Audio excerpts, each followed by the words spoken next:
Қазақстан, Абылайхан Жүсіпов. Мен бұл сәтті біраз күткен едім. Өте қуаныштымын. Абылайхан, құтты болсын. Ары қарай саған тек қана сәттілік. Әлі қосатын, жұмыс жасайтын тұстар бар. Сенемін деп ойлаймын деп айтты. Енді 70 келі не болады? Сұрақ күйінде қалды ғой. Өзім айтқандай, әрқашанда барлық шешімді бас бапкерлер бар, федерация тарапы бар, спорт комитеті бар. Солар шешеді. Біз алда қойған талаптарды орындап жатырмыз. Қойған жарыстарда үміт ақтап жатырмыз деп ойлаймын.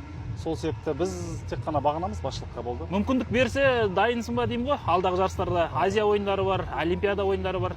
Әлі шай уақыт бар. Азия ойындарына дейін, одан бөлек қазір ақш-тағы оқу-жаттығу жиындарымыз бар. Одан бөлек Японияда өтетін оқу-жаттығу жиындарымыз бар.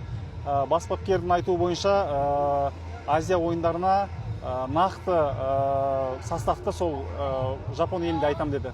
Уақыт көрсетті дейсіз ғой? Иә. Жақсы, онда сәттілік тілейміз. Жақсы, көп рахмет.